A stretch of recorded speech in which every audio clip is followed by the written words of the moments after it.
हरे राम राम राम हरे हरे, हरे कृष्णा कृष्णा कृष्णा हरे हरे, हरे राम राम राम हरे हरे। तो आप सब भक्तों का स्वागत है आज के इस कक्षा में। और आप सबको मालूम होगा कि जो आज का विषय था वो क्या था। आज का टॉपिक है अपीयरेंस ऑफ लॉर्ड कृष्णा, कि भगवान का अवतार के ऊपर आज का ये कथा है कि भगवान कैसे अवतार लेते हैं, भगवान कब अवतार लेते हैं, भगवान क्यों अवतार लेते हैं, भगवान के अवतार लेने का क्या कारण होता है। तो इन सारे टॉपिक पे आज हम डिस्कस करेंगे। तो जैसे भगवान कहते हैं कि जन्म कर्म च में दिव्यम एवं यो वेति तत्वतः त्यक्त्वा देहम पुनर्जन्म नैति माम एति सो अर्जुन, कि मेरा जन्म और कर्म क्या है, दिव्य है, ट्रांसीडेंटल है। और जो एक बार मेरे जन्म और कर्म की दिव्यता को जान लेता है, क्या फायदा होता है, त्यक्त्वा देहम पुनर्जन्म नयति, एक बार शरीर छोड़ने के बाद त्यक्त्वा देहम देह को त्यक्त्वा त्याग करने के बाद पुनर्जन्म नयति, दोबारा उसको जन्म नहीं लेना पड़ता है, दोबारा उसको इस भौतिक जगत में नहीं आना पड़ता है। ये इसका फायदा होता है कि त्यक्त्वा देहम पुनर्जन्म नयति मामेति सो अर्जुन। लेकिन जो भगवान का अपीयरेंस है, भगवान का जन्म और कर्म है, ये कैसा है, ये ट्रांसेंडेंटल है, ये नॉर्मल नहीं है। जैसे हम लोग जन्म लेते हैं वैसा भगवान का जन्म नहीं होता है। हम लोग जन्म लेते हैं प्रकृति के गुणों के प्रभाव से, हम लोग जन्म लेते हैं कि जैसे जो हम लोग कर्म किए रहते हैं, कर्म के अनुसार हमें जन्म मिलता है। लेकिन भगवान के साथ ऐसा नहीं होता है। भगवान के साथ ये सिचुएशन नहीं लगता है कि भगवान अपने जन्म के अनुसार भगवान नहीं आते हैं। भगवान आते हैं लीला करने, यहाँ पर लीला करते हैं। और क्या कारण था भगवान यहाँ पर अवतरित हुए और कब अवतरित हुए, इसके बारे में आज हम लोग जिक्र करेंगे, इसके बारे में हम लोग चर्चा करने का प्रयास करेंगे।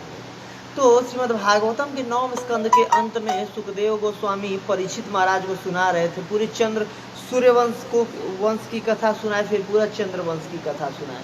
फिर चंद्रवंश के कथा सुनाते हुए वो ऐसे सुनाते हुए थोड़ा सा में मतलब कुछ श्लोकों में, 2-4 श्लोकों में, 10 श्लोकों में भगवान के बारे में पूरा कह करके कि इस तरीके से वो अवतार लिए और अपना अपना शॉर्ट में, वृंदावन की लीलाएं बहुत शॉर्ट में, मथुरा की लीलाएं बहुत शॉर्ट में और द्वारका की लीलाएं बहुत शॉर्ट में कह करके वो निपटा दिए।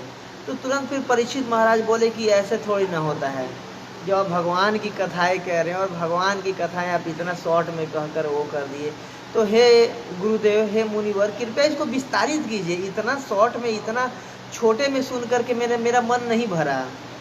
और वो कृष्ण जिनका पर्सनल मुझसे संबंध है, आप किसकी कथा, जैसे कोई भी, जैसे हमारे घर का कोई व्यक्ति होता है ना, अगर उसके बारे में कोई उसका गुणगान करे, उसका कोई कथा करे, तो बिल्कुल हमारे कान खड़े हो जाते हैं। ओहो, अच्छा लग रहा है, अच्छा लग रहा है, और बोलो, है ना। किसी को हम बहुत प्रेम कर रहे हो या किसी को हम चाह रहे हैं, कोई हमारा बहुत घनिष्ठ मित्र हो और उसके बारे में अगर कोई बोले, उसका कोई गुणगान करे, उसका कोई बारे में कोई बताए, तो बिल्कुल कान खड़े हो जाते हैं। अच्छा ऐसा है, और बताओ। तो फिर परीक्षित महाराज को लगा कि वो कृष्ण जो मैं माता के जब गर्भ में था, तो जो आकर के मुझे और बचाए थे, मेरा पर्सनल उनसे संबंध है। मेरे दादाजी लोगों का उन्होंने रक्षा किया था, मेरे दादाजी लोगों को वो जिताए थे किस युद्ध में, महाभारत के युद्ध में। तो हमारा पर्सनल संबंध है उनसे, हमारे अपने हैं। और उन कृष्ण के आप लीलाओं को इतना शॉर्ट में, इतना जल्दी आप खत्म कर दिए। नहीं, आप इसको अच्छे तरीके से सुनाइए, पूरा सुनाइए, और मैं उसको सुनना चाहता हूँ। तो सुखदेव गोस्वामी मानो कहे कि मतलब मैं ज्ञानी हूँ, मुझे आता है तो मैं सुनाऊँ। तो बोले नहीं, मेरे अंदर लौल्यता है सुनने की। वैसे ही कृष्ण के कथा की सुनने की लौल्यता होनी चाहिए हमारे अंदर। जो कहते ना, तत्र लौल्यम ही एक अमूल्यम कोटि जन्म सुकृति न लभ्यते। एक लौल्यता होनी चाहिए कि भगवान के कथा को सुनने का। जैसे कहा जाता है इस कलयुग में 3 अमृत हैं। पहला अमृत कौन है, जो भगवान का चरणामृत होता है, जिससे भगवान का अभिषेक किया जाता है, चरणामृत। दूसरा अमृत गंगा जल को भी अमृत माना जाता है। और तीसरा अमृत है भगवान के कथा का अमृत। तो उसका वर्णन करते हुए परीक्षित महाराज उनसे रिक्वेस्ट कर रहे हैं, प्रार्थना कर रहे हैं। प्रार्थना करते हुए क्या कह रहे हैं कि निर्वृत्त तरसई उपगी यमाना भव औषधा श्रोत्र मनोभिरामात् कह उत्तम श्लोक गुणानुवादात् पुमान विरज्यते पशु घृणात्। ये क्या कह रहे हैं, निर्वृत्त तरसई उपगीय माना भव औषधाद मनोभिरामात्। ये भव सागर की औषधि है, जो आपकी कथाएं हैं, जो कृष्ण की कथाएं हैं, वो क्या है, ये भव सागर है ना, इसको पार करने के लिए मेडिसिन है, औषधि है। और मनोभिरामात्, और मन को आनंद प्रदान करने वाली। आप सबका भी अनुभव होगा कि जब भी कथाओं, सब भगवान की कथाएं हमारे कानों में जाती है ना, तो हृदय को बहुत आनंद प्रदान करती हैं, हृदय को बहुत संतुष्टि प्रदान करती हैं। सुनने को में भी अच्छा लगता है और मन को भी अच्छा लगता है। और कैसी हैं ये भव औषधाद, भव सागर को पार करने के लिए ये औषधि की तरह है। मनोभिरामत, मन को अच्छा लगने वाली है। और कह उत्तम श्लोक गुणानुवादत, ये उत्तम श्लोक भगवान को कहते हैं। तो उनसे रिक्वेस्ट कर रहे हैं सुखदेव गोस्वामी कि आप उत्तम श्लोकों का गुणों का अनुवाद कीजिए, गुणगान कीजिए उत्तम श्लोकों का। उत्तम श्लोक का मतलब श्री कृष्ण का गुणगान कीजिए। और कौन, जो व्यक्ति पुमान विरजते बिना पशु घृणात, जो अपने आत्मा का हनन करने वाला होगा, जो बूचर होगा, कसाई होगा, उसी को ये कथाएं अच्छी नहीं लगेंगी। नहीं तो हर प्रकार के लोगों को ये कथाएं अच्छी लगेंगी और हर प्रकार के लोग इन कथाओं को रैलीज करेंगे, बिल्कुल उसको आनंद लेंगे, उनके कान में अमृत के जैसे होगी। जैसे बताया ना कि यहाँ पर 3 तरह के अमृत होते हैं, उसमें भागवत कथा अमृत है। जैसे कहते हैं ना, तव कथामृतम ताप्त जीवनम कविभिरीडितं कल्मषापहम् श्रवणमङ्गलं श्रीमदाततं भुवि गृह्णन्ति ते भूरिदा जना। कि गोपियाँ कह रही है कि तव कथामृतम, ये जो आपकी कथाएं हैं हे भगवान, ये आपकी कथाएं अमृत हैं। तव कथामृतम और तप्त जीवनम, जो इस भौतिक जगत में तपित हो रहे हैं हम, कभी मतलब अच्छे बुरे ऐसे करके तीनों तापों से आदि, आध्यात्मिक कलेश आदि, भौतिक कलेश आदि, दैविक कलेशों के से जो तपित हो रहे हैं, इन अग्नि को शांत करने वाली है भगवान आपकी कथाएं। तो इस तरीके से सुखदेव गोस्वामी से परीक्षित महाराज रिक्वेस्ट कर रहे हैं कि हे भगवान, हे गुरुदेव, आप इन भगवान के कथाओं का जरूर विस्तार कीजिए, आप अच्छे से सुनाइए।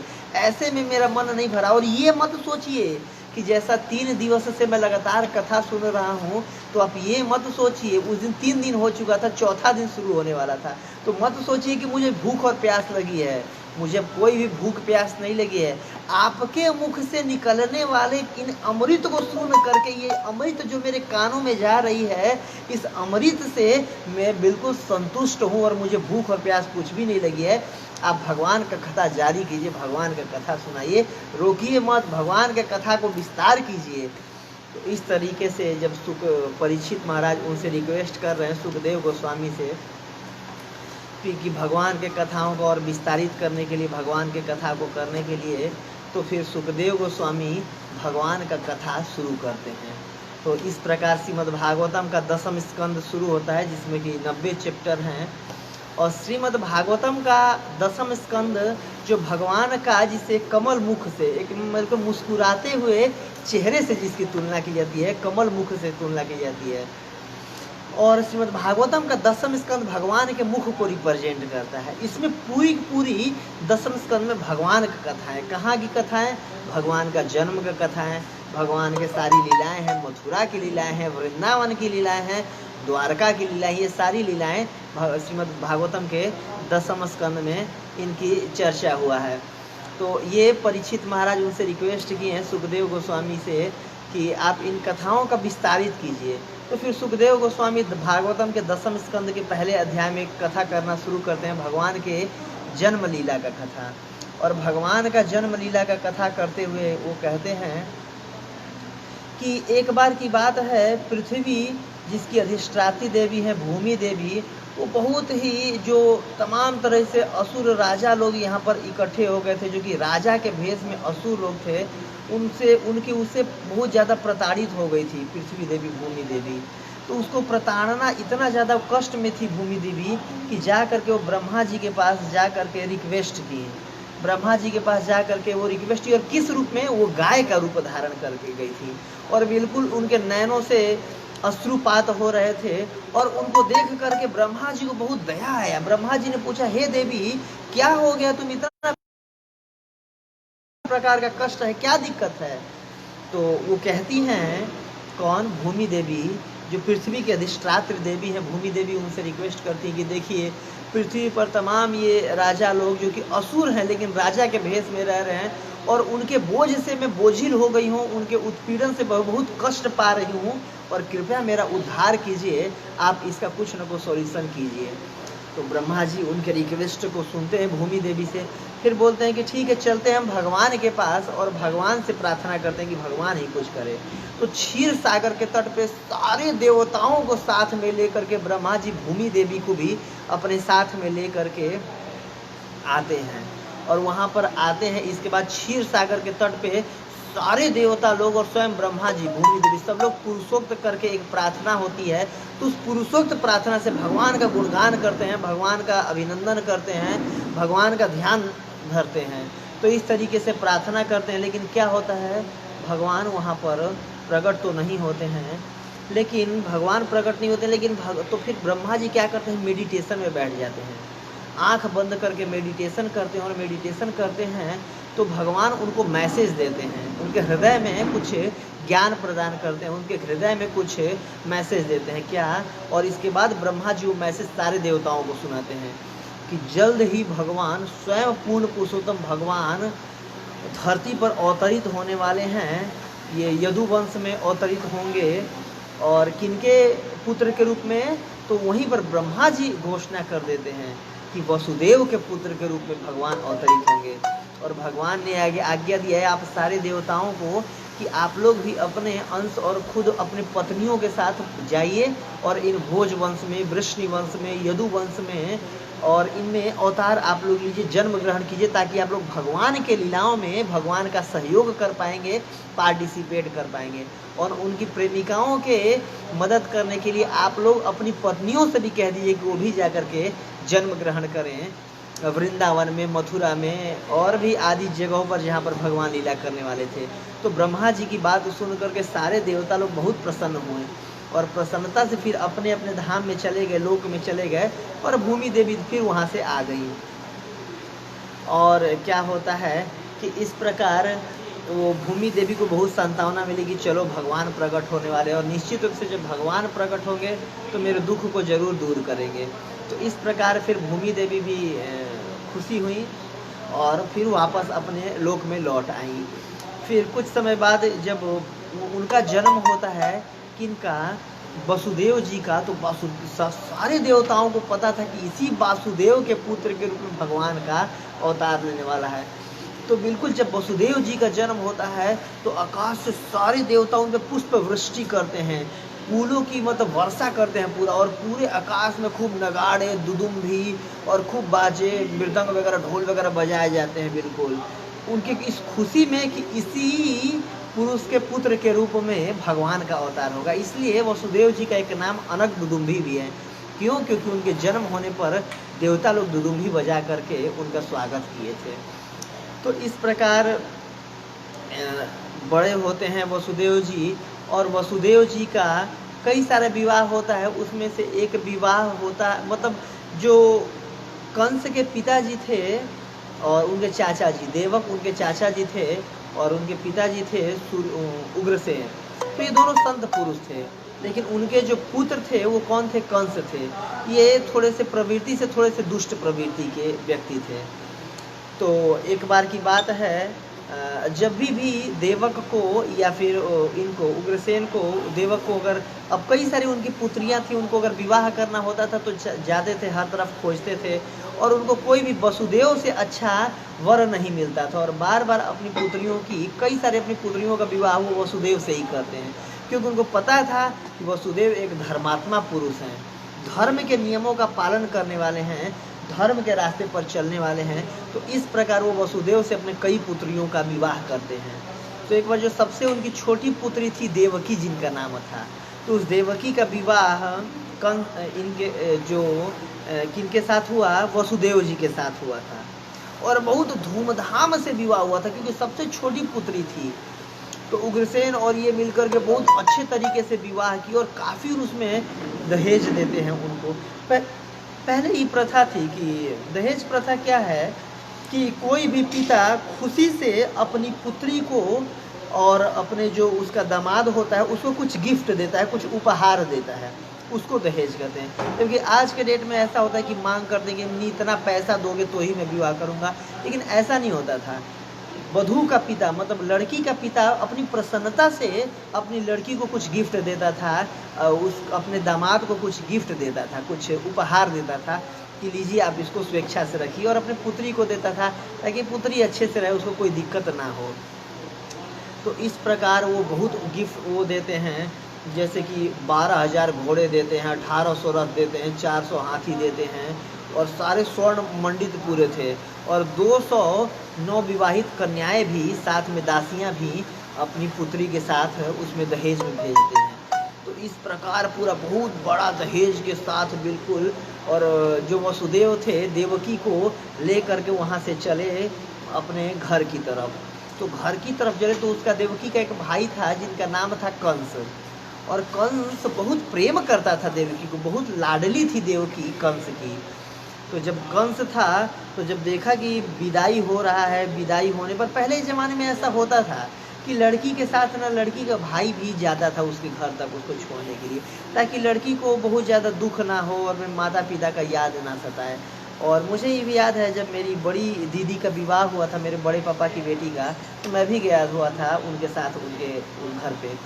तो इस तरीके से पहले एक रीति रिवाज है, आज भी आप लोग देखे होंगे गाँव में ऐसा रीति रिवाज है। तो इस प्रकार कंस जो बिल्कुल सोने के रथ में बिल्कुल सुसज्जित वगैरह, हर तरह के मृदंग, करताल और ढोलक वगैरह पूरा बज रहा था, बाजे गाजे बज रहे थे, और बीच में रथ पर बैठा करके सोने के रथ पर आगे बढ़ रहे थे वसुदेव जी अपने नवविवाहिता पत्नी को। तो आगे बढ़ रहे होते हैं तो क्या देखते हैं वो कि अचानक से आ करके उस रथ के स्टीयरिंग को, जो उसका लगाम होता है, कौन वहाँ पर आ जाता है? कंस आता है, और कंस तुरंत आज्ञा देता है। कंस को देखते ही जो पहले जो उसको चला रहा होता है वो बोलता है वो भाई साहब आ गए, और एक नंबर के टेररिस्ट तो था ही कंस, एक नंबर का डॉन व्यक्ति था। तो उसको लगता है भाई साहब कंस आ गए, अगर इनको मैं नहीं दूंगा ना तो भाई मार पीट के कुछ करेंगे, अभी जीवन से मुँह ख़त्म नहीं हुआ है मुझे। तो तुरंत वो हट जाता है और स्टीयरिंग उनके हाथ में देता है, जी मालिक जी आइए अभी बढ़िए। युवराज कंस वहाँ पर बैठते हैं, और फिर उनको बहुत आश्चर्य होता है वसुदेव जी को, अरे युवराज आप? बोलते हैं हाँ मैं अपनी बहन को स्वयं छोड़ने जाऊँगा, क्यों नहीं, मैं नहीं चला सकता क्या लगता है कि आपको मुझे नहीं चलाना आता? अरे युवराज ऐसी थोड़ी ना बात है, ठीक है। तो इस तरीके से वसुदेव जी को बहुत आश्चर्य होता है कि बताओ, है तो एक नंबर का टेररिस्ट आदमी है, ऐसे कैसे हो रहा है कि खुद अपने हाथों से मतलब ये रथ का लगाम पकड़ करके छोड़ने जा रहा है। फिर उनके वो मतलब जैसे ये कहते हैं ना कि विश्वासम नैव कर्तव्यम स्त्रीषु राजकुलेषु च, कि किसी राजनीतिक व्यक्ति पर कभी भी विश्वास नहीं करना चाहिए। तो वो एक तो राजनीतिक, ऊपर से टेररिस्ट आदमी, गुंडा आदमी, तो बिल्कुल उनको विश्वास नहीं हो रहा था ऐसा कैसे हो रहा है। फिर भी लगा चलो छोटी बहन है, अपनी बहन को खुश करने के लिए ऐसा कर रहा होगा, और वो बिल्कुल सुहृदय, अच्छे हृदय से अपनी बहन को ही खुश करने के लिए कर रहा था एक्चुअली कंस। तो इस प्रकार थोड़ी दूर जब गाड़ी आगे बढ़ती है, रथ आगे बढ़ता है, और पूरे उत्साह से सब लोग जा रहे हैं, नृत्यंगनाएं नृत्य करते हुए आगे बढ़ रही हैं, और ढोल नगाड़े बज रहे हैं, पूरी सब लोग शांति पाठ कर रहे हैं, जैसे ब्राह्मण लोग पाठ करते ओम स्वस्ति न इंद्रो विधाश्रवा स्वस्ति न पूषा विश्ववेदवा स्वस्ति न तक्षर्यो अरिष्टनेमि स्वस्ति विद्धा। तो ऐसे करके बहुत पूरा मंत्रोच्चारण कर रहे थे, अक्षत फूलों की वर्षा किया जा रहा था, और रथ आगे बढ़ रहा था। और अचानक से क्या होता है कि वहाँ पर आकाशवाणी होती है। क्या आकाशवाणी होती है कि हे मूर्ख कंस, जिस स्त्री को तुम ले करके जा रहे हो रथ पर बैठा करके, इसी स्त्री का जो 8वां गर्भ होगा वो तुम्हारा मृत्यु का कारण बनेगा, वही तुम्हारी मृत्यु करेगा। तो इस प्रकार जब ये बात कंस के कान में जाती है तो पहले तो ऊपर देखता है कि कौन बोला, तो समझ गया कि आकाशवाणी हुई है। इसके बाद फिर पीछे घूम करके देखता है वो घंटा। जब पीछे घूम करके देखता है तो वसुदेव जी को भी आश्चर्य लगता है कि मतलब ये तो ठीक है, मैं इसको कुछ समझाऊंगा। और तुरंत मतलब अपने म्यान से तलवार खींच लेता है और तलवार खींच करके एक हाथ से अपनी छोटी बहन जो देवकी होती है उसका गर्दन पकड़ता है और गर्दन पकड़ के दूसरे हाथ में तलवार और तुरंत मारने को उद्भूत हो जाता है। मतलब आप देखो कि अभी अभी उसको पालकी में बैठा करके ले जा रहा है, रथ पे बैठा के ले जा रहा है। यही होता है क्रूर व्यक्तियों का स्वभाव, यही होता है क्रूर व्यक्ति का स्वभाव, यही होता है। देखिए अभी अभी मतलब उसके नवविवाहिता अपनी बहन को लेके जा रहा था और ज्यों ही पता चला कि उसका पुत्र इसका मृत्यु का कारण बनेगा, इसका काल होगा, तो तुरंत वो आपे से बाहर हो गया, तुरंत अपना वो धैर्य खो दिया और तुरंत ही उस पर गर्दन काटने के लिए तैयार हो गया। तो वासुदेव जी को बहुत आश्चर्य हुआ, भाई साहब ये क्या करने जा रहा है। फिर उनको लगा कि देखो टेररिस्ट तो था ही है, कहीं भी अपना रूप दिखा सकता था, रूप दिखा दिया, बहुत ज़्यादा तो आश्चर्य नहीं हुआ उनको। फिर वो क्या किए, तुरंत उससे रिक्वेस्ट करने लगे कि अरे अरे आप क्या कर रहे हैं, आप मृत्यु से भयभीत होकर बताइए, आप तो मतलब इतने बड़ी युवराज हैं और आप तो भोज और वृंशी वंश के क्या हैं कि इतने महान नायक हैं, इतने महान वो हैं, और आप एक कन्या का वध करने जा रहे हैं, एक स्त्री का वध करने जा रहे हैं, वो भी कब, जो कि आपकी बहन है। एक तो कोई चलो पराई हो तो चलता है, आपकी बहन है, वो भी इस मंगल बेला में, विवाह के मंगल बेला में। अभी तो मतलब इसके हाथ के एक तरह से कह सकते हैं कि लाली जो वो लगाती है ना, क्या बोलते हैं, हाथ को लाल करने के लिए, सावन महीना चल रहा है, स्त्रियां बहुत लगाती हैं मेहंदी, अभी तो ये भी नहीं छूटा और अभी तो उसी मतलब इसके गहने भी वो नहीं हुए और अभी अभी आप इसको मारने जा रहे हैं, अभी अभी अपने घर भी नहीं गई है विवाह करके। तो इस प्रकार उनको समझाने का वो प्रयास करते हैं, लेकिन कंस के कान पे बिल्कुल जू तक रह रहा होता है।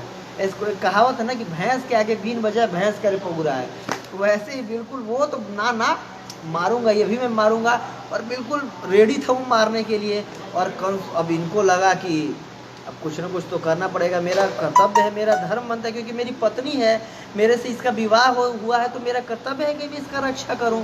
तो इसका बाद वो साम दाम दंड भेद सारा सब कुछ लगा करके सोचे कि किस प्रकार में इसकी रक्षा करूं। तो समझाने लगे, देखो कंस आप मतलब झूठ मूठ में आप भयभीत हो रहे हो, किसी का भी जन्म होता है तो जन्म के साथ ही उसका मृत्यु का जन्म हो जाता है। जैसे भगवान कह रहे हैं दूसरे अध्याय के 24वें श्लोक में कि जिसका भी जन्म हुआ उसका मृत्यु निश्चित है कि नहीं। आप लोग सुने होंगे कि जिसका भी जन्म हुआ जन्म के साथ ही मृत्यु जन्म ले लेती है और उसका मृत्यु निश्चित। और आत्मा कोई क्यों मार नहीं सकता, न जायते मृत्यु वा कदाचित नायम भूत्वा भविता नवा न भूया अजो नित्य शाश्वत तो अयम पुराणो न हन्यते हन्य माने शरीर है। आपके शरीर के मारे जाने पे आपकी आत्मा तो मारी नहीं जाएगी, आत्मा तो अजर अमर होती है। और आप शरीर की तो ऐसे भी शरीर मृत्यु होता है और जन्म के साथ ही मृत्यु उत्पन्न होती है। वो समझाते हैं पूरे अच्छे तरीके से, जातस्य ही ध्रुव मृत्यु ध्रुवम जन्म मृतस्य च तस्मात अपरिहार्य न तुम सोची तुम अर्हसी। जब मृत्यु सबकी निश्चित है, चाहे आज मरो चाहे 100 साल बाद मरो, तो फिर इस मृत्यु से आप क्यों डर रहे, क्यों भयभीत हो रहे हो। तो पूरा वो अच्छे तरीके से उनको दो तर्क देते हैं। कैसे कि देखो ये जब व्यक्ति जैसे कि जोंक होता है, एक कीड़ा होता है ना, एक पत्ती से दूसरे पत्ती पर जब अपना पैर रखता है और उसको पैर को पकड़ लेता है तब पिछली पत्ती को छोड़ देता है, वैसे ही जब किसी भी व्यक्ति का दूसरा शरीर रेडी हो जाए तो अपने पुराने शरीर को छोड़ देता है और नए शरीर में जाता है। जैसे आप लोग सुने होंगे दूसरे अध्याय का जो 12वां श्लोक में भगवान बता रहे हैं, देहिनो अस्मिन् यथा देह कौमारम यौवनम जरा तथा देहांतर प्राप्ति धीरज तत्व न मुह्यति। कि ऐसे ही देहांतर होते रहता, अगला अगला शरीर आत्मा लेते रहता और आत्मा तो शाश्वत है, अजर अमर है। और दूसरा एक एग्जाम्पल दे के उसको समझाते हैं कंस को कि जैसे देखो जब भी कोई व्यक्ति चल रहा होता है तो दूसरा पैर जब जमीन पे टिका देता है तो पहला पैर जमीन से उठाता है। वैसे ही नॉर्मली जब आपका ये अगला शरीर आपको मिलना होगा तो ये शरीर आप छोड़ोगे, तो इसमें चिंता क्यों कर रहे हो, आपको चिंता की कोई बात ही नहीं है। मतलब सब कुछ समझा के बिल्कुल देख लेते हैं। लेकिन कंस भाई साहब एक नहीं सुनता, बिल्कुल रेडी रहता, अभी मारूंगा, इसको मारूंगा और अपनी मृत्यु को ही वो कर दूंगा, ख़त्म कर दूंगा। इसके बाद फिर कंस को उनको लगता है वसुदेव को, देखो मैं अगर चाहूँ इनसे लड़ाई करके जीत पाऊँ तो लड़ाई करके तो मैं कंस से जीत नहीं सकता भाई, मेरे से ज़्यादा बलवान है ये।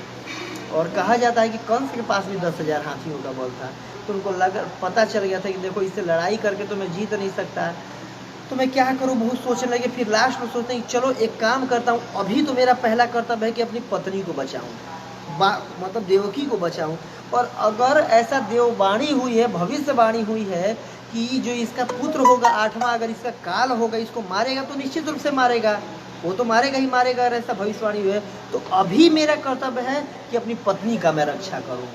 तो क्या होता है कि वो बोलते हैं कि ठीक है एक काम करते हैं कंस, तुम्हें इस अपनी बहन से तो कोई भय नहीं है ना?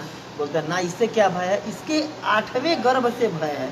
हाँ, इसके 8वें गर्भ से मतलब इसके जो पुत्र होंगे इसके पुत्रों से भय है ना। एक काम करता हूँ, चलो मैं तुम्हें वचन देता हूँ। क्या वचन देता हूँ? कि जो भी देवकी का पुत्र होगा मैं उन पुत्रों को तुम्हें समर्पित कर दूंगा और तुम्हें जो करना होगा वो कर लेना। तो फिर कंस को विश्वास हो जाता है, क्योंकि कंस जानता था कि जो वसुदेव जी हैं वो अपने बात के पक्के हैं। मतलब एक सुने हैं ना आप लोग, रघुकुल रीति सदा चली आई, प्राण जाए पर वचन न आए। तो वैसे रघु किसके वंश में थे? सूर्य वंश में थे। वैसे चंद्र वंश में उत्पन्न हुए इन वसुदेव जी का भी यही गुण था कि प्राण जाए पर वचन न जाए। अपने एक बार जो कमिटमेंट कर देते थे इसके बाद अपने आप की भी नहीं सुनते थे। उनके अंदर भी ये गुण था, मतलब कि बात के अपने पक्के थे, बात के धनी थे, एक तरह से ये कह सकते हैं आप लोग। तो कंस को ये चीज़ पता था। इसके बाद वो उनका बात मान जाता है, ठीक है। इसके बाद अब वो स्टेयरिंग छोड़ के उतर जाता है कि आगे नहीं छोड़ूंगा। फिर वो अपने पत्नी को लेकर के जाते हैं और जाते हैं, अपने घर पहुंच जाते हैं। और इसके बाद कुछ दिनों बाद, मतलब साल बाद, क्या होता है कि उनको पुत्र की प्राप्ति होती है। जो पुत्र की प्राप्ति होती है तो अपनी पत्नी के प्रसूता गृह में आते हैं देवकी की और बोलते हैं कि देवी देवकी तुम्हें याद है ना, मैं कंस को वचन दिया था कि जो भी हमारा पुत्र होगा मैं उसे समर्पित करूँगा, अर्पित करूँगा। तो देखो देवकी, मैं अपने वचन से बंधा हुआ हूँ। मुझे पता है कि तुमको दुख हो गया, किसी भी माता के लिए बिल्कुल बहुत दुखद बात है कि अपने पुत्र को खुद से वो मृत्यु के पास भेजे। कोई जानवर, कोई पशु तक नहीं चाहता, तो निश्चित रूप से तुम्हें बहुत दुख होगा। लेकिन देखो देवी, मैं अपने बात से बंधा हुआ हूँ, तो कृपया करके तुम अपने इस पुत्र को दे दो और मैं ले जाके कंस को अर्पित करती हूँ। तो देवकी भी अपने पति के बात की रक्षा करने के लिए, ठीक है, उनको बहुत दुख हो रहा होता है, बिल्कुल रोती हुई, बिलखती हुई, गड़गड़ाती हुई, बिल्कुल मतलब बहुत ही दुखद मन से पुत्र को अपने दे देती है। इसके बाद वसुदेव जी लेके आते हैं और वसुदेव जी ले करके आ करके और उसके हाथों में रख देते हैं कि देखिए मैं आप, और एक अपना सैनिक वहाँ पर बैठा रखा था, सैनिक अपने एक कस्टडी में रख रखा था कि ज्यों इनका पुत्र हो ना तो मेरे को बता दिया करना और बता देना। तो अब जो पुत्र होता है तो जा करके सैनिक तो बता दिया रहता है कि पुत्र हो गया है। अच्छा, तो सोचता है कि ठीक है पुत्र हो गया, कोई दिक्कत नहीं, मुझे देखता हूँ लेके आते हैं तो लेके आएंगे तो आएंगे, नहीं तो जाके खुद ही मार आऊँगा। तो इसके बाद 2-4 दिन रुकता है तो देखते हैं तब तक अगले दिन ही लेकर के पहुँच जाते हैं वो। तो वसुदेव जी को जब देखता है कि अपने एक नन्हे शिशु को, बिल्कुल छोटे बच्चे को, अभी जन्म लिए हुए बच्चे को ले करके आ रहे हैं, तो उसके देख करके हृदय में वेदना होती है। वो मेरा जीजा जी कितने बात का पक्का आदमी है, बिल्कुल बात का धनी आदमी है, जो कमिटमेंट किया वे देखो उसको पूरा किया। तो बिल्कुल लगा कि देखो मतलब ये जो वचन दिया उसको पूरा किया, इसका मतलब इनके हृदय में मेरे प्रति कोई भी द्वेष नहीं है। तो लेता है पुत्र को, देखता है, इसके बाद बोलता है कि चलो इससे तो कोई भय है नहीं, 8वें पुत्र से है, तो इसको क्या फ़ायदा मार करके, इसको लौटा देता हूँ, 8वां जो होगा उसको मारूंगा। तो इस तरीके से वसुदेव जी कहता है, देखो वसुदेव जी, मैं आपकी भक्ति से, कर्तव्य निष्ठता से प्रसन्न हुआ, आप बिल्कुल बात के पक्के हैं, अपने कर्तव्य के बिल्कुल धनी हैं, तो आप अपने इस पुत्र को ले जाइए, इससे तो मेरे को कोई भय है नहीं, इस 8वां गर्भ से मैं 8वें को मारूंगा, इसको नहीं मारूंगा। तो इस प्रकार वसुदेव जी उस पुत्र को ले करके आ रहे होते हैं, लेकिन उनको पता होता है कि देखो भाई ये दुष्ट आदमी है, खल आदमी है, एक नंबर का गुंडा आदमी है, डॉन आदमी है, कभी भी कुछ भी कर सकता है ये। अभी तक ऐसा बहुत ज़्यादा खुश नहीं हो रहे थे कि चलो जी भला कहो, मतलब जान बचा लाखों पाए, नहीं, उनको पता था कभी भी वो कुछ भी कर सकता है। तो इस प्रकार से क्या होता है कि उनको मतलब था ही ऐसा मन में शंका। तो जब देवकी के पास ले जाते हैं, देवकी को पुत्र देते हैं, हे देवी अपना पुत्र रख लो ये। तो बोलती क्या मेरे भैया ने इसको मारा नहीं कंस? तो बोला देखो मुझे पता था कि वो बहुत हृदय का अच्छा है, मुझसे बहुत प्रेम करता है मेरा भाई, इसीलिए नहीं मारा। कि ठीक है फिर दीजिए। फिर देवकी को भी समझाते हैं कि देखो देवी आप इतना प्रसन्न मत हो, देखी थी ना तुम्हारा भाई कैसे पलट गया था, तो कभी भी कुछ भी हो सकता है। तो इस प्रकार ठीक है जी, अपने बच्चे का लालन पालन करने लगते हैं। इधर सब देवता देखते हैं कि ओह कंस के हृदय में तो वसुदेव जी के प्रति बहुत अच्छी भावना आ गई, भगवान के भाइयों के प्रति तो बहुत अच्छी सद्भावना आ रही है। और जब सद्भावना आ रही है इसका मतलब क्या, ये तो पुण्य का कार्य करने लगा, ये तो अच्छा कार्य करने लगा। भाई किसी का जान बचाना ये तो अच्छा कार्य है ना। तो सारे देवताओं को बिल्कुल सर पकड़ के बैठ के टेंशन होने लगा कि बताओ ये तो ऐसे ही अच्छे कार्य करने लगेगा, मतलब इन सत्य कार्यों में लग जाएगा, तो भगवान का फिर अवतरण तो और लेट जाए। ये पाप करेगा तब तो इसको मारने के लिए भगवान का अवतरण होगा ना। ये अगर अच्छा कार्य करेगा तो भगवान तो और ज़्यादा लेट से आएंगे। इसके बाद फिर क्या करते हैं, नारद मुनि वहाँ पर आते हैं। नारद मुनि यहाँ पर कैटलिस्ट का काम करते हैं। जैसे कि हम लोग केमिस्ट्री में बचपन में पढ़े थे, किसी भी रिएक्शन के रेट को स्पीड बढ़ा देता है कैटलिस्ट, वैसे होता है। तो वो जा करके मतलब कई आचार्य लोग कई मत देते हैं। तो एक आचार्यों का किसी का मत है कि नारद मुनि जाकर कंस से समझाते हैं, पता है मैं भी आ रहा हूँ और देवलोक से आ रहा हूँ, और देवलोक में पता है क्या बात चल रही है, क्या मीटिंग हो रही है? तो बोलता है क्या मीटिंग हो रही है? अरे देवलोक में यही मीटिंग हो रही है कि कैसे इस कंस को मारा जाए, दुष्ट कंस को मारा जाए। बोलते अच्छा ये मीटिंग हो रही है? बोले हाँ, और तुम्हें पता नहीं है जो भी है तुम्हारे सारे कुल खानदान में जन्म लिए हैं ना, ये भोज वंश में, वृष्णि वंश में और जितने मथुरा वगैरह में, ये सारे देवता हैं, ये सारे के सारे तुम्हारे दुश्मन हैं। और इन सबका एक ही टारगेट है, एक ही गोल है कि कैसे तुम्हारी मृत्यु किया जाए, तुम्हें मारा जाए। अच्छा ऐसा है। अब कंस का धीरे धीरे पारा हाई हो रहा था। इसके बाद वो नारद मुनि और उस सोने पे सुहागा डाल देते हैं। क्या करते हैं, वो बोलते हैं बताओ ये 5 उंगली है ना? बोलता है हाँ 5 उंगली है। बताओ इसमें से पहला कौन है, 5वां कौन है?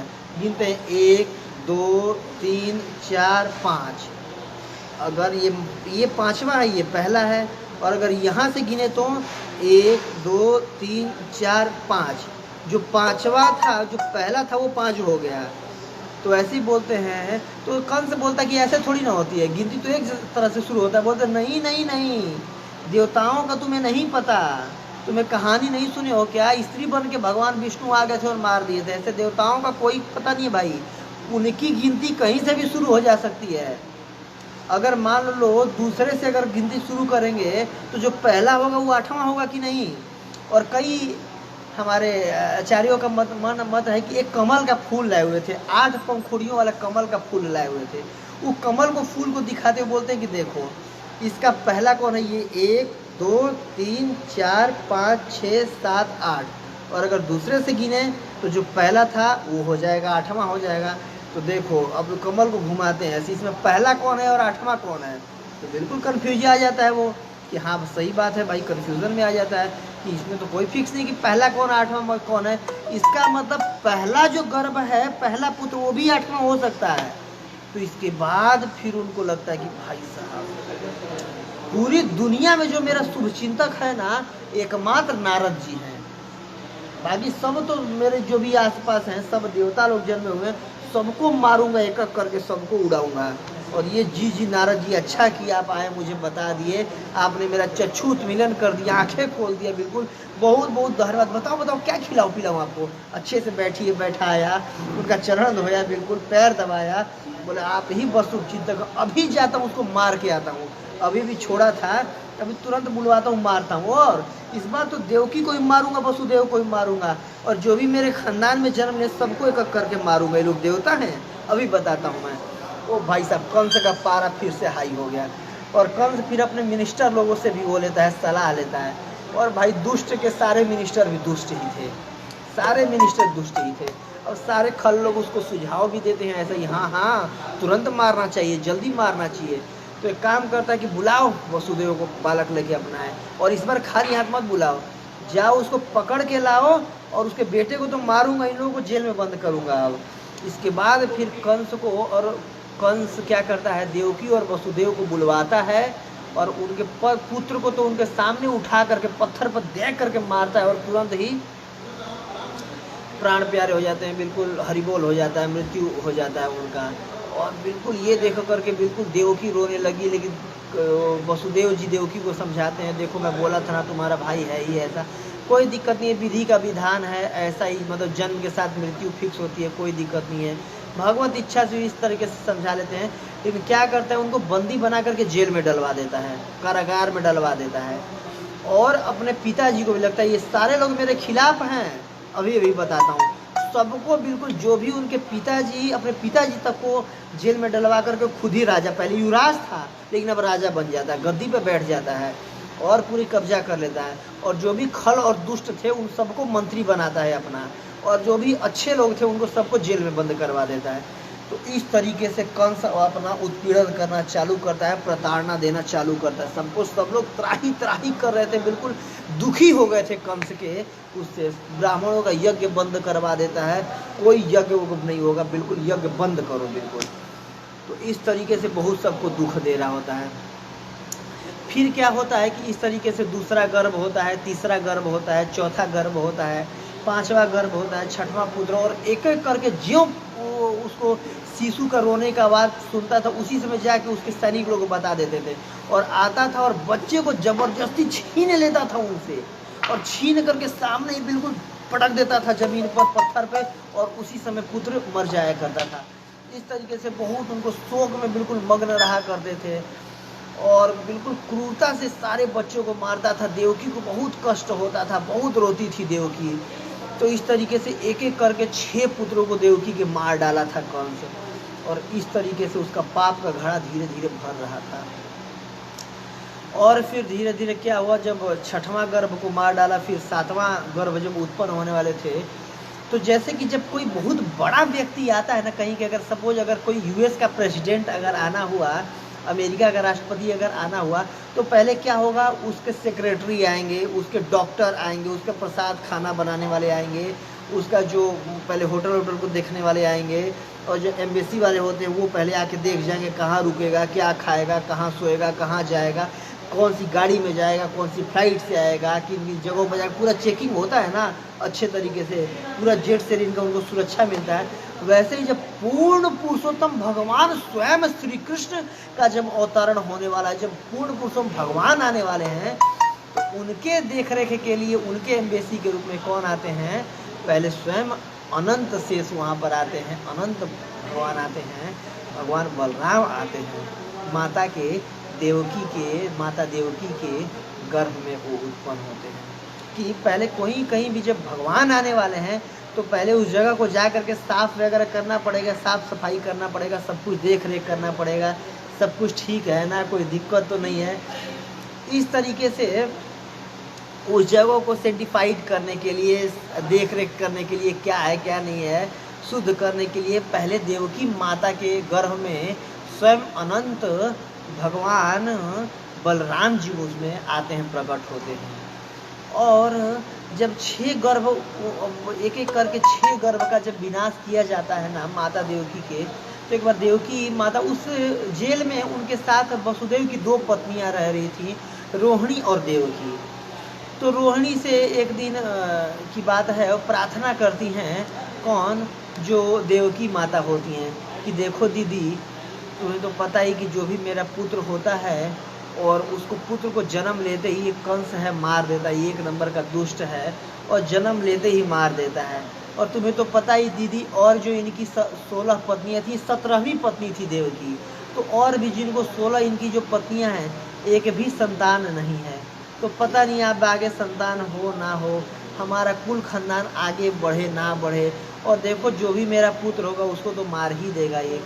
तो उनसे कुछ मंत्रणा करती हैं कि आप वसुदेव जी से गर्भ धारण कीजिए, और गर्भ धारण करके आप यहाँ से चले जाइएगा, यहाँ मत रहिएगा, तो यहाँ रहिएगा तो आपके पुत्र को मारेगा वो। तो इस प्रकार क्या होता है, कुछ दिनों में वो जो उनकी बड़ी बहन होती हैं, जो उनकी पत्नी होती है वसुदेव जी की, रोहिणी, वो भी गर्भ धारण करती हैं, और इसके बाद वो छिप करके वहाँ से और चली जाती है नंद भवन में। उनको वसुदेव जी बोलते हैं कि नंद भवन में आप चले जाइए, मेरे बहुत, उनके एक तरह से भाई भी थे और बहुत अच्छे मित्र भी थे, तो आप उनके यहाँ जाकर रहिए। तो जो रोहिणी थी नंद भवन में जाकर के नंद भवन में रह रही थी, और कुछ दिनों बाद जब इनको भी पुत्र की वो होती है, इनके गर्भ में अनंत वासुदेव आते हैं।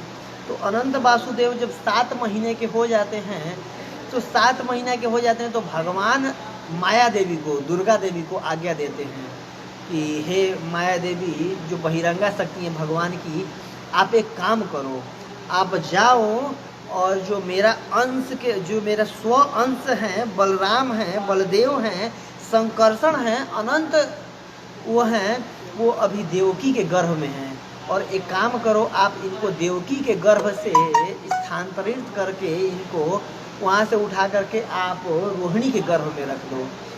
तो अगर आप ये काम करोगी तो आपको मुँह मांगा इनाम मिलेगा, आप मेरे जैसा वरदान देने वाली होगी, और कलयुग में लोग आपको बहुत पूजा करेंगे, आपकी याचना करेंगे, आपके बड़े बड़े मंदिर बनवाएंगे, और आपको विभिन्न नाम से जाने जाएंगे, यथा चंडी, दुर्गा, और इस तरीके से कात्यायनी और वसुधा, ऐसे करके वैष्णवी, और बहुत उनके 14 नामों का गुणगान करते हैं कि 14 नाम के द्वारा आपको जाना जाएगा कलयुग में कुष्मांडा, और आपकी पूजा होगी, और आप वरदान देने में मेरे समान होगी, आप अगर इतना काम कर दोगी तो दुर्गा देवी जो कि वो होती हैं बहिरंगा शक्ति भगवान की, माया देवी बोलती है ठीक है जी, जैसी आपकी इच्छा, और वो आती हैं और भगवान अनंत को, बलराम जी को माता रोहिणी के गर्भ से, देवकी के गर्भ से स्थानांतरित करती हैं माता रोहिणी के गर्भ में।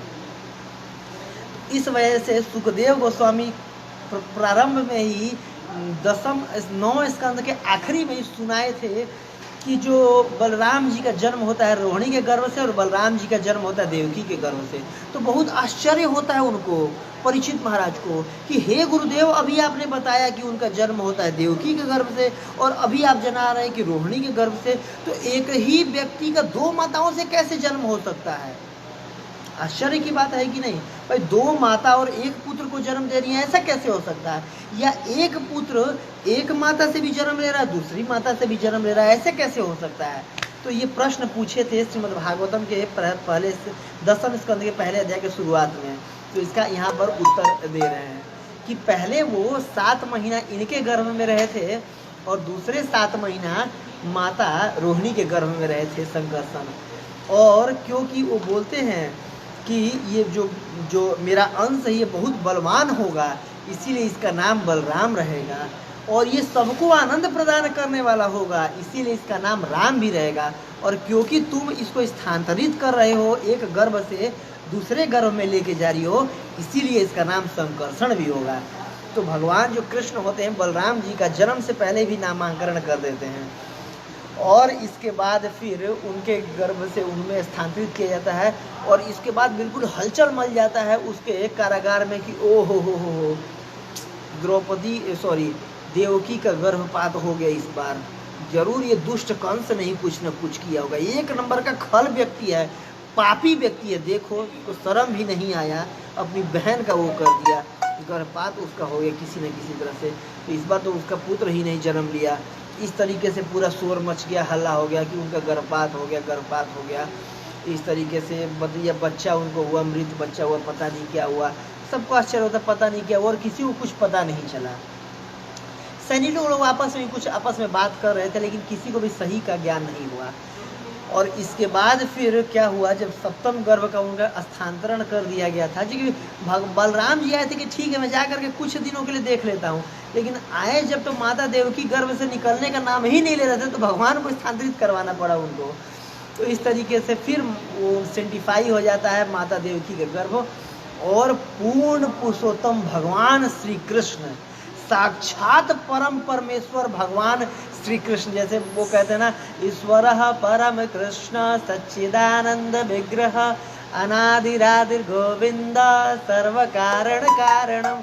जो गोविंद है, जो सर्व कारण है, जो साक्षात परम पुरुषोत्तम भगवान है, श्री कृष्ण है, वो साक्षात परम ब्रह्म परम भगवान, वो कृष्ण माता देवकी के गर्भ में वहाँ पर फिर वसुदेव के हृदय से देवकी माता के हृदय में आकर के उनके गर्भ में आते हैं, प्रकट होते हैं, पूर्ण पुरुषोत्तम भगवान श्री कृष्ण।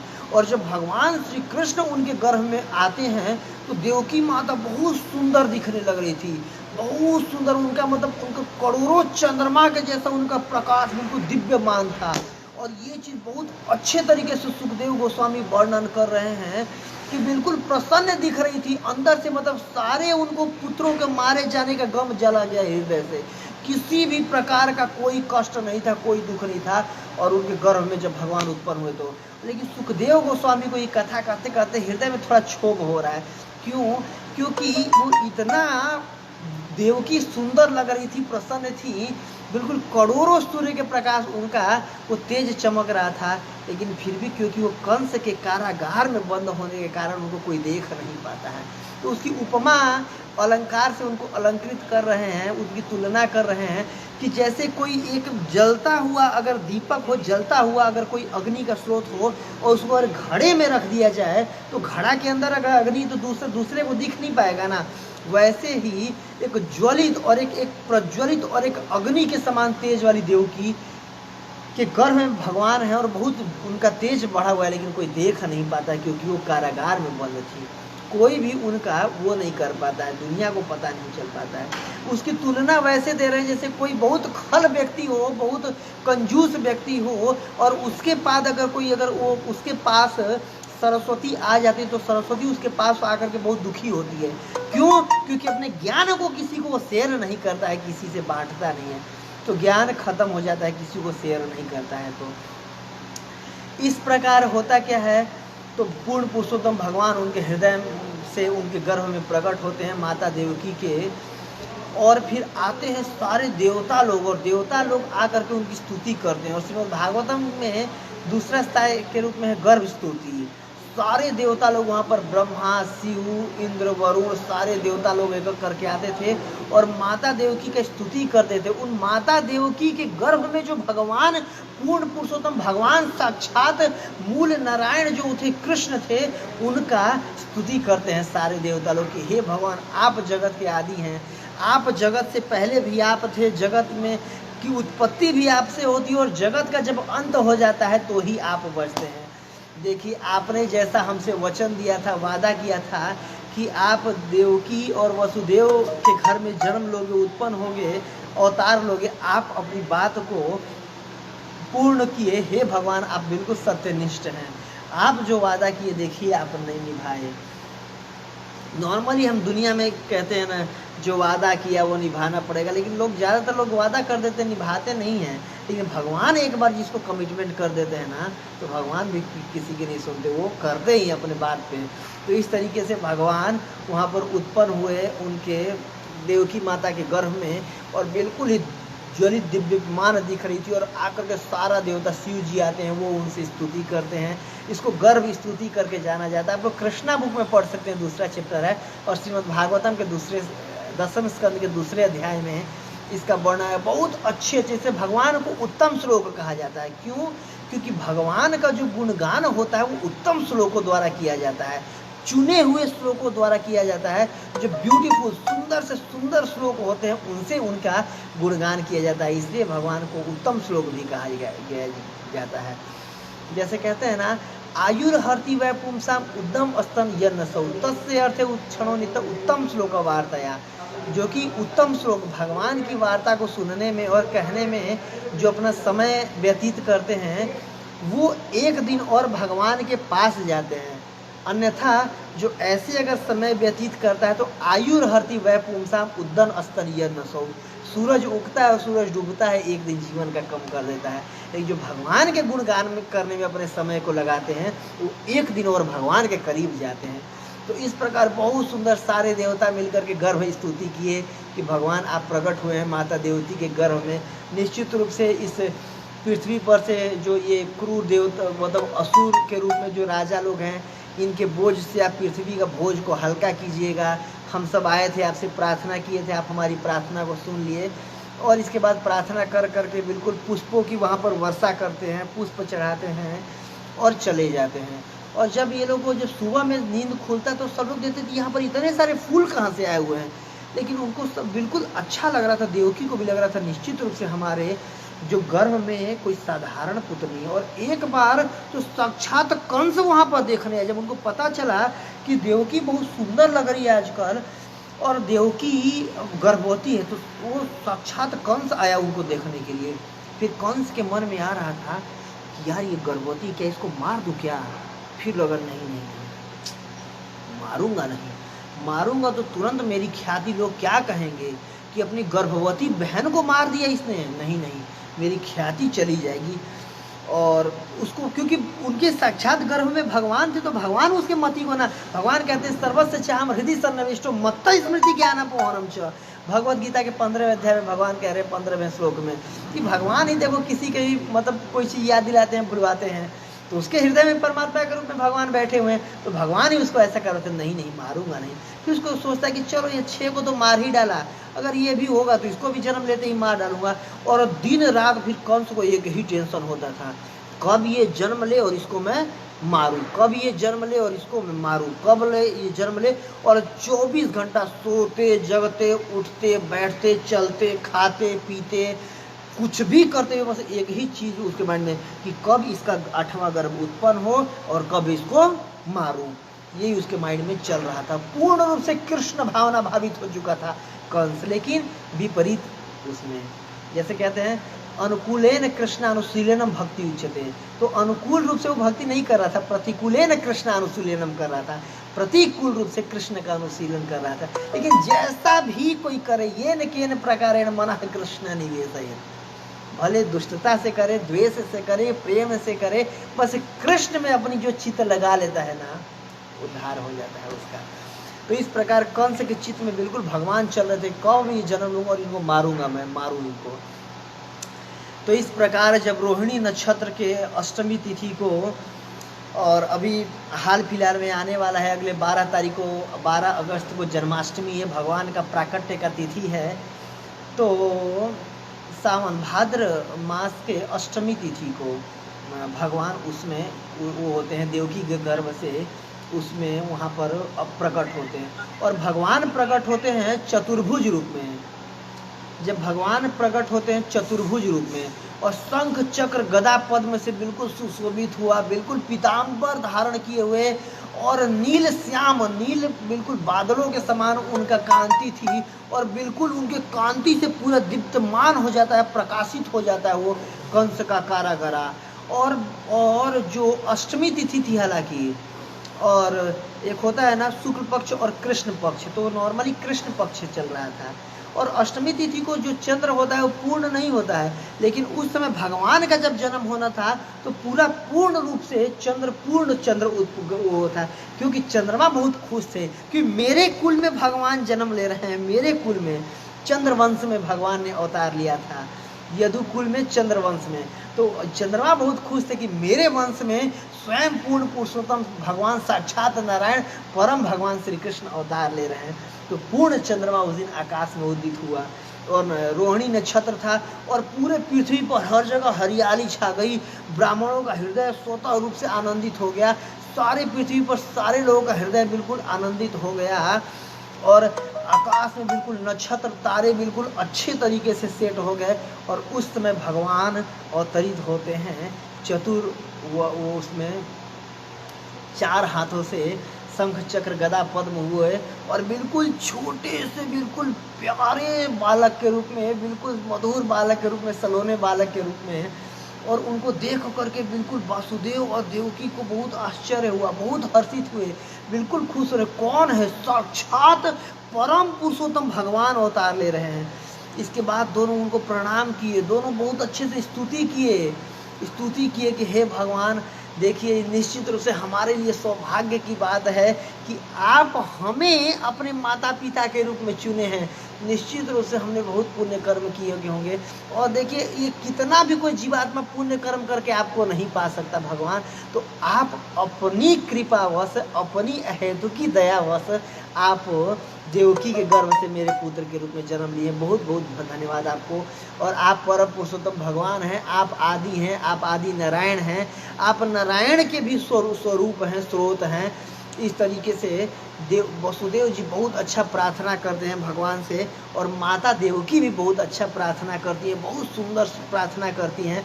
और प्रार्थना करने के फिर लास्ट में बोलती हैं कि देखो भगवान, मुझे बहुत मन में भय हो रहा है। यही देखिए माता का हृदय होता है ना बच्चों के प्रति।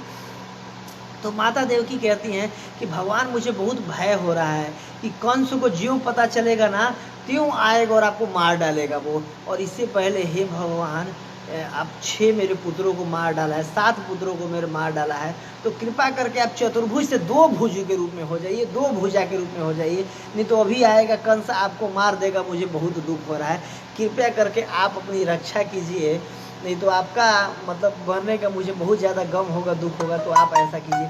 तो देखिए भगवान के, लोग कहते हैं भगवान से मांगना, और ये भगवान के भलाई के बारे में सुन रहे हैं। जैसे प्रभुपाद जी कहते हैं ना, वाई यशोदा एंड नंद और यशोदा महाराज को भगवान के माता पिता का होने का क्यों सौभाग्य प्राप्त हुआ? क्योंकि वो कृष्ण के लिए एंजाइटी परचेज किए थे, कृष्ण के लिए दुख परचेज किए थे, खरीदे थे। मतलब कि मैं कृष्ण का सारा दुख अपने ऊपर लेना चाहता हूँ। लोग कहते हैं कि हे भगवान मेरा दुख दूर कर दो, हे भगवान धन संपत्ति खराब है, कष्ट मिटे तन का, ये दे दो, ये दे दो, ये दे दो, ये दे दो, ये दे दो, मनाते हैं ना। हम बस जब भी भगवान के पास जाते हैं तो अपनी मांग का लिस्ट लेकर के पहुँचते हैं कि भगवान ये दे दो, ये दे दो, ये भी दे दो, भगवान चलो इतना दे रहे हो तो ये भी दे ही दो। तो इस तरीके से, लेकिन देवकी और वसुदेव भगवान के भलाई के लिए वो कर रहे थे, प्रार्थना कर रहे थे। तो इस तरीके से फिर भगवान उनको बोलते हैं कि देखो माता, मैं आपको याद दिलाने के लिए चतुर्भुज रूप में यहाँ पर अवतरित हुआ कि आपको पता लग जाए कि मैं पूर्ण पुरुषोत्तम भगवान हूँ। देखो जब आप द्रोण, आप जो पिताजी आपका नाम द्रोण था और माता आपका नाम धरा था, नहीं आपका नाम प्रश्नी, और प्रश्नी जब वो था तो मैं सबसे पहले आपके पुत्र के रूप में जन्म लिया था, और उस समय मेरा नाम था प्रश्नी गर्भ, वो मेरा पहला अवतार था। आप लोग बहुत तपस्या किए थे, देवताओं के 12,000 साल तक तपस्या करके, और बिल्कुल शुद्ध चित्त से आपने मेरा मुझसे वरदान मांगा था कि मेरे समान आपको पुत्र हो। और जब आपने वरदान मांगा कि मेरे समान मेरे को पुत्र, मैं तो कह दिया तथास्तु, लेकिन जब चला गया तो मेरे मन में आया कि मेरे समान पुत्र, मेरे समान कौन हो सकता है? मेरे समान तो बस मैं ही हो सकता हूँ। भगवान को लगा कि कोई भी जीव भगवान के समान थोड़ी ना हो सकता है, तो भगवान के समान तो बस भगवान हो सकते हैं। तो मैं सोचा मैं ही पुत्र के रूप में उत्पन्न हो जाता हूँ। तो उस जन्म में मैं आपके पुत्र के रूप में प्रश्नी गर्भ के रूप में उत्पन्न हुआ था, और क्योंकि मुझे अवतार लेने में लेट हो गया, इसीलिए मैं 3 बार में जन्म लिया। अगले जन्म में आप दीति और कश्यप थे, तो उस समय मैं आपके पुत्र के रूप में उपेंद्र के रूप में जन्म लिया था, जिनको वामन देव भगवान कहते हैं। और ये आपका तीसरा जन्म है वसुदेव और देवकी के रूप में, और इस बार मैं कृष्ण के रूप में आपका पुत्र बन करके जन्म लिया हूँ। तो हे मेरे माता पिता, ये आपका आखिरी जन्म होगा, और इस जन्म बाद आपको जन्म लेना पड़ेगा, और इस जन्म बाद आप लोग मेरे धाम को वापस आ जाइएगा, भगवत धाम वापस चले जाइएगा। तो इस प्रकार वो करते हैं, भगवान उनको वो देते हैं, ज्ञान देते हैं, और उनको ये कहते हैं कि मैं ही आपके पुत्र के रूप में जन्म दिया हूँ, तो आपको याद आ जाए कि मैं भगवान हूँ। और इसके बाद भगवान एक साधारण बालक की भांति द्विभुज रूप में हो जाते हैं। जब द्विभुज रूप में भी भगवान बहुत सुंदर लग रहे थे। भगवान की द्विभुजा थी जैसे हम लोग की होती, लेकिन बहुत सुंदर, बिल्कुल सुंदर सलोने भगवान दे रहे थे। भगवान एकमात्र भगवान क्या कहते हैं? श्याम सुंदर। क्या कहते हैं? श्याम सुंदर, मतलब श्याम भी हैं और सुंदर भी हैं। हमारे भौतिक जगत में क्या होता है? जो काला, श्याम मतलब काला, काला चीज़ सुंदर थोड़ी ना हो सकता है। कोई देखते हैं कहीं भी तो गोरा चीज़, गोरा लड़का है, गोरी लड़की है, बहुत सुंदर है, ये गोरा होता है उसको सुंदर मानते हैं ना। लेकिन भगवान श्याम भी हैं और सुंदर भी हैं, काले भी हैं और सबसे सुंदर भी हैं। मदन मोहन बोला जाता है कि जो मदन मोहन, करोड़ों मदन को भी, करोड़ों कामदेव को भी जो मोहित कर लें।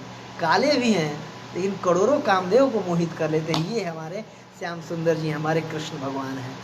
तो इस प्रकार जब पुत्र की प्राप्ति होता है तो उनके मन में बहुत सुख का अनुभव हो रहा था, और मन में सोचे कि अब क्या कर दूं। पहले के ज़माने में होता था जब किसी के घर में मतलब राजा महाराजा के घर में पुत्र की प्राप्ति होती थी ना, तो कई ब्राह्मणों को बुला के हजारों लाखों गौओं दान किया जाता था, ब्राह्मणों को बहुत दान दिया जाता था। लेकिन यहाँ पर तो जेल में थे, और जेल में कैसे अब दान करें? तो मानसिक रूप से वो हजारों ब्राह्मणों को बुला करके और 10,000 गाय दान देते हैं, 10,000 गाय वहीं पर दान देते हैं मानसिक रूप से। यहाँ पर ध्यान रखने की बात है ना, कलयुग में अगर कोई मन से भी हम दान करते हैं, कलयुग में अगर मन से भी अगर हम कोई पुण्य कर्म कार्य करते हैं पुण्य, तो उसका पुण्य का फल मिलता है। और युगों में ऐसा नहीं होता है, सतयुग में या द्वापर में या त्रेता में जब करेंगे तो फल मिलता है, लेकिन कलयुग में अगर मानसिक रूप से मन में भी सोच लिए हे भगवान मैं 1 करोड़ गाय दान दे दिया, तो उसका दान का फल मिल गया। मन किया हे भगवान मैं आज 64 माला का जप किया, तो 64 माला के जप का फल मिल जाता है। ये कलयुग का विशेष गुण है कि मानसिक रूप से भी किए गए पुण्य कर्म का फल मिलता है। और लेकिन अगर मानसिक रूप से अगर पाप करे तो नहीं मिलता। मानसिक मान लो सोचे कि मैं जाके इनका मर्डर कर दूं, तो उसका फल नहीं मिलेगा। जब तक मर्डर करेंगे नहीं कर्म से, तब तक उसका फल नहीं मिलेगा। लेकिन अगर मानसिक रूप से कि इस व्यक्ति को मैं बहुत अच्छा दान दे दिया हूँ, बहुत अच्छा मैं भक्ति कर रहा हूँ, बहुत अच्छे कर्म कर रहा हूँ, तो उस अच्छे कर्म का हमें फल मिल जाता है सोचने मात्र से, चिंतन मात्र से। तो इस तरीके से उन्होंने मानसिक रूप से बहुत सारा खूब दान दिया, ब्राह्मणों को बहुत यज्ञ करवाए। और फिर भगवान उनको जैसा कि बोले थे, आज्ञा दिए थे, एक काम करना वसुदेव जी, आप जाना मुझे ले करके, और नंद भवन में यशोदा उनकी जो पत्नी है उनको एक पुत्री की प्राप्ति हुई है, और उनसे आप मुझे लेके जाओ और उनसे आप मुझे एक्सचेंज कराओ, वहाँ पर मुझे रख करके उनकी पुत्री को लेकर के आओ, और उनकी पुत्री को आप कंस को दे देना और मुझे आप वहाँ रख दो ताकि मैं सुरक्षित रह पाऊँ। क्योंकि वसुदेव जी प्रार्थना किए थे कि हे भगवान देखो कंस आएगा, सुबह सुबह आपको मार डालेगा, तो कुछ अपना उपाय करो बचने का। तो भगवान उनको उपाय बताए थे कि एक काम करना, रात में ही आप मुझे ले जाके उनके घर पे पहुँचाओ और उनकी पुत्री को लेकर के आ जाना। तो भगवान फिर क्या करते हैं, वसुदेव जी अपने पुत्र को गोद में उठाते हैं, और गोद में उठाते हैं ही देखते क्या हुआ कि सारी उनकी बेड़ियाँ खुल गई, हाथ पैर की सारी बेड़ियाँ खुल गई, स्वयं ताला खुल गया, और साथ उसमें बंद किया हुआ था। वो इतना हाई सिक्योरिटी में बिल्कुल उनको रखा हुआ था कैद करके, किसी भी हाल से भाग ना पाए, बच ना पाए। तो मतलब ये वहाँ पर कहा जा सकता था बिना कंस के आज्ञा के परिंदा भी नहीं पर मार सकता था उस जेल में, बिल्कुल इतना हाई सिक्योरिटी में बंद किया था। जैसे तिहाड़ जेल में होता है ना हाई सिक्योरिटी, वैसे करके वो बंद किया हुआ था वो।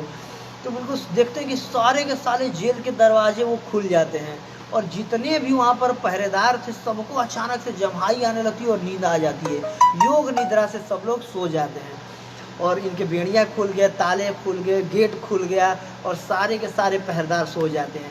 ये भगवान के योग माया के प्रभाव से सब कुछ घटित हो रहा था। और वासुदेव जी अपने गोदी में उनको ले करके चल देते हैं, और जब बाहर निकलते हैं तो बिल्कुल इतना आकाश वो हो जाता है, बहुत बिल्कुल सारी दिशाएं, आकाश इतने खुश हो जाते हैं भगवान के दर्शन मात्र से कि बिल्कुल बादल गरजने लगता है आकाश में, और बहुत तेज मूसलाधार वर्षा होने लगती है, मानो कि इंद्रदेव अपने बारी से उनका अभिषेक करना चाह रहे हों, उनकी स्तुति करना चाह रहे हों, उनकी आरती उतारना चाह रहे हों, उनका स्वागत करना चाह रहे हों। बादल, 200 दिशाएं, सब लोग उनके स्वागत करने को बिल्कुल वो हो गए। और वहीं पर अनंत वासुदेव अपने अनंत फनों को लेकर के भगवान के ऊपर, वसुदेव के ऊपर वो कर रहे थे, छाया कर रहे थे, ताकि वसुदेव जी के ऊपर एक भी बूंद पानी ना गिरे, भगवान के ऊपर एक भी बूंद पानी ना गिरे। तो इस प्रकार वसुदेव जी को लेकर के चलते हैं भगवान को, और आगे बढ़ते हैं। तो यमुना, जैसे गाते हैं ना, यमुना उठी लो ऐसे चरण ढुला, ढोले ढोले गौरा चांद हरि गुण गाए। कि यमुना उठिलो जैसे चरण धुलाए, कि यमुना जी, यमुना में बिल्कुल बाढ़ आया हुआ था, उफान रही थी यमुना। बरसात का महीना, अभी सावन चल रहा है, वैसे बरसात का महीना, उस समय भी मतलब नदियों में पानी भरा हुआ था। लेकिन यमुना जी भगवान को जब देखी कि भगवान को लेके आया जा रहा है, तो उनको रास्ता दे दी जाने के लिए, लेकिन थोड़ा सा पानी उठता है ताकि भगवान के चरण को स्पर्श करती हैं। और कई बार आप लोग देखे होंगे टीवी में कि अपने सर पे रखे रहते हैं, अपने सर पे नहीं रखे रहते हैं, अपने गोदी में रखे रहते हैं। वसुदेव जी अपने गोदी में लेकर के जाते हैं, भागवतम में इसका वर्णन है। तो यमुना जी आती है, उनका चरण स्पर्श करती हैं भगवान का, क्योंकि उनको पता है उनके ही वो प्रीतम है ना, उनके ही वो पति हैं। कालिंदी आगे चल के उनकी पत्नी के रूप में आएंगी वो, तो उनके साक्षात उनके प्राणेश्वर, उनके पति, उनके बिल्कुल हृदय के वो तो आती है, उनका चरण स्पर्श करती हैं। तो इस तरीके से वो लेके जाते हैं, नंद भवन में रहते हैं। और नंद भवन में यशोदा माता को क्या हुआ रहता है, ध्यान दीजिएगा, जीव गोस्वामी जी यहाँ पर वर्णन कर रहे हैं कि यशोदा माता को एक पुत्र और पुत्री दोनों हुए रहते हैं। और वहाँ पर यशोदा माता प्रसव पीड़ा से बिल्कुल व्याकुल थी और उनको पता ही नहीं होता है क्या हुआ है क्या नहीं हुआ है। तो वहाँ पर अपने पुत्र को रखते हैं, उनकी पुत्री को उठा करके लेके आते हैं। और यहाँ पर जो जन्मे थे वो वसुदेव कृष्ण थे, और नंद महाराज के घर में यशोदा माई के गर्भ से जो जन्म लिए थे वो यशोदा नंदन कृष्ण थे, नंद नंदन कृष्ण थे। तो दो कृष्ण, दोनों जगह कृष्ण उत्पन्न हुए थे, दो कृष्ण उत्पन्न हुए थे, फिर दोनों एक हो जाते हैं वो। क्योंकि कहा जाता है ना, वृंदावनम परित्यज्यम पाद एकम न गच्छति, कि वृंदावन छोड़ करके कृष्ण एक कदम भी कहीं बाहर नहीं जाते हैं। तो मथुरा में कैसे पैदा हो गए, इस वजह से मथुरा में वसुदेव कृष्ण उत्पन्न हुए थे, अवतरित हुए थे। और नंद भवन में माता यशोदा के गर्भ में जो नंद महाराज के जो बालक हैं कृष्ण, वो वहाँ पर अवतार लिए थे। तो दोनों एक हो जाते हैं। इसके बाद ये बालिका को लेकर के आते हैं, और फिर अब जैसे आते हैं सारा गेट खुला रहता है, अंदर आते हैं, धीरे धीरे गेट बंद हो जाता है, इनके हाथों में बेड़ियाँ लग जाती है, सारे उनका आँख खुल जाता है। और जब बच्चों को रोने का आवाज़ सुनते हैं, क्या हूँ करके रोते रोते हो, तो तुरंत जाके कंस को बताते हैं 8वां गर्भ जन्म ले लिया, बच्चा जन्म ले लिया, बच्चा जन्म लिया। अब कंस तो दिन भर इसी के लिए बेचैन रहता था कि कब 8वां गर्भ हो, जाके मैं मारूं। इसके बाद कंस आता है बिल्कुल भागता हुआ, लाओ बच्चे को तुरंत, और उनकी गोदी से बिल्कुल उस बच्ची को छीन लेता है। और छीन करके तुरंत ही पत्थर पर जब पटकने जाता वहीं पर, तो उसके हाथों से ऊपर उड़ जाती हैं दुर्गा देवी, और साक्षात दुर्गा देवी के रूप में उत्पन्न होकर के बोलती हैं कि हे दुष्ट, तुम मुझे मारना चाहते हो, तुम्हें मारने वाला तो कहीं और जन्म ले चुका है। और जब देखता है कि ये बालिका उत्पन्न हुई है, वो देवता लोग तो बोले थे कि 8वां गर्भ उत्पन्न होगा, कोई बालक होगा, बालक मुझे मारेगा। तो उनको बोलता, अरे माता, भाई उसकी कुल देवी थी दुर्गा देवी। अब बोलता साक्षात दुर्गा देवी आप, और ये माता गलती हो गई, मुझे माफ़ कीजिए, बिल्कुल चरण पड़ने लगता है। दुर्गा देवी उसको ये कह करके अप्रकट हो जाती है, चली जाती हैं। इसके बाद वो सारे देवताओं को गाली देना शुरू करता है, जाता है देवकी को बोलता है कि बहन बहुत दुख हो रहा है मुझे, और क्या बताऊं, ये देवता लोग भी एक नंबर के दुष्ट हो गए हैं, देवता लोग भी एक नंबर के झूठे हो गए हैं। बताओ तुम्हें क्या लग रहा है कि तुम्हारे बालकों को मैंने मारा? नहीं, मैंने नहीं मारा, ये सारे देवताओं ने मरवाया तुम्हारे बालकों को। ये देवता लोग इतने झूठे हो गए हैं, अब देवता भी झूठ बोलने लगे। ये बोले थे कि बालक होगा, बालक मेरा गर्भ वो मृत्यु कारण मरेगा, बताओ बालिका वो उत्पन्न हुई।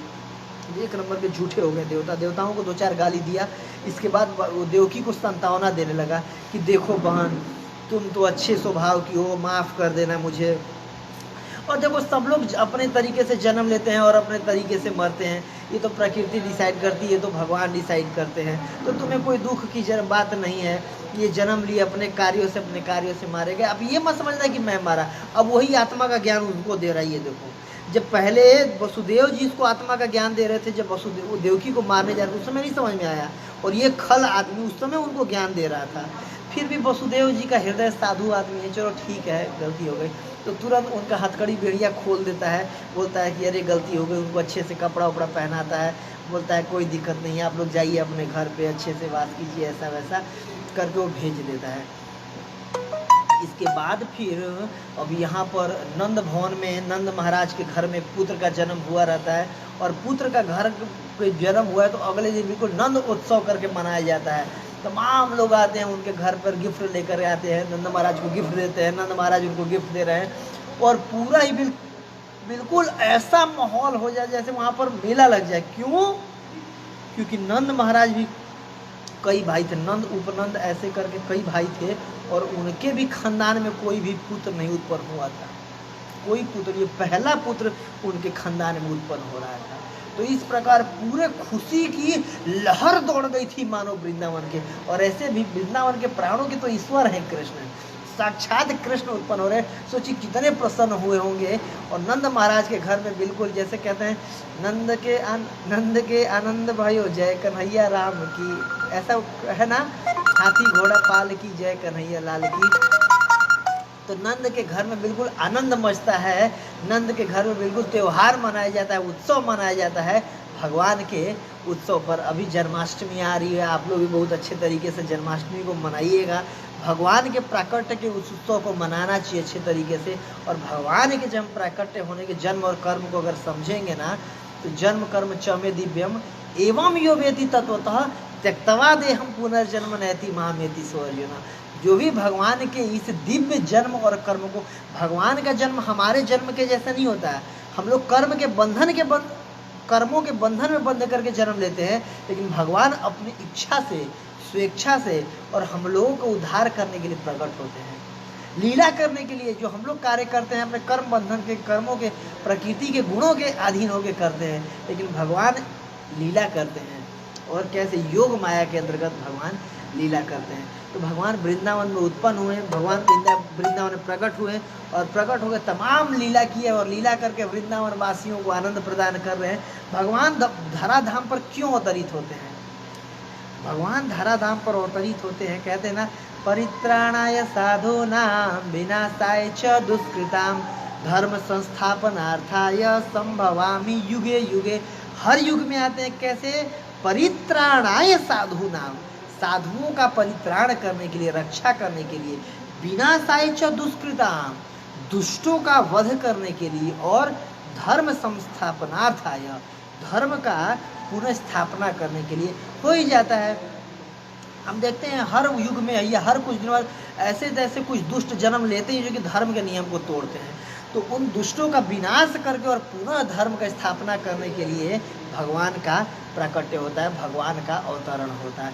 तो इस प्रकार भगवान जो उनके जैसे सतयुग, द्वापर, त्रेता, द्वापर के एंड में भगवान श्री कृष्ण का प्राकट्य होता है। और ब्रह्मा जी के एक दिन में 1000 चतुर्युग होता है और एक दिन में एक बार साक्षात कृष्ण उत्पन्न होते हैं। परम पुरुषोत्तम भगवान जो आदि नारायण है वो कृष्ण प्रकट होते हैं। और हम लोग का ये सौभाग्य है, बहुत सौभाग्य की बात है कि अभी हमारे ही इसी द्वापर युग में, जिस कलयुग चल रहा है, इसी का द्वापर युग में पूर्ण पुरुषोत्तम भगवान श्री कृष्ण उत्पन्न हुए थे, नंद नंदन श्री कृष्ण उत्पन्न हुए थे। ऐसे नॉर्मली हर एक द्वापर में आते हैं कृष्ण, लेकिन वो वासुदेव कृष्ण आते हैं।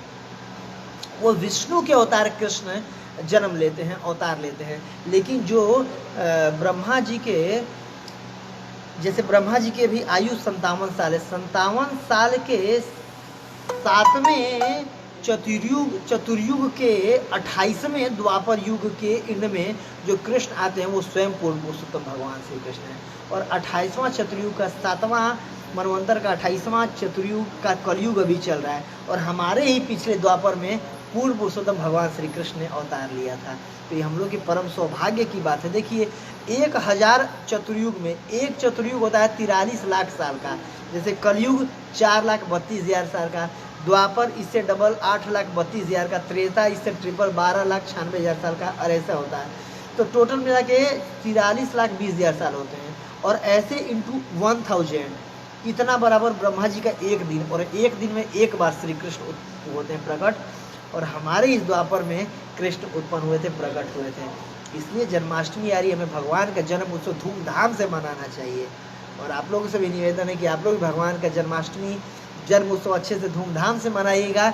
और इन कथाओं का हमें श्रवण करना चाहिए, चिंतन करना चाहिए, मनन करना चाहिए। और मनन करेंगे, चिंतन करेंगे तो और ज़्यादा भगवान से हमारी आस्था जुड़ती है, भगवान के चरण कमलों में और ज़्यादा प्रेम होता है, जिससे और ज़्यादा हम भगवान के पास जा सकते हैं। ठीक है, धन्यवाद आप लोगों का।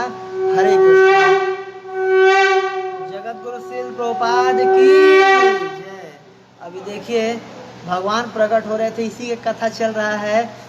और भगवान का यहाँ पर ऑर्डर खुल गया, जगन्नाथ बलदेव सुभद्रा माने भी प्रकट हो गए। ठीक है, और किसी आप लोगों का कोई प्रश्न हो तो आप लोग, हाँ, आप लोगों का कोई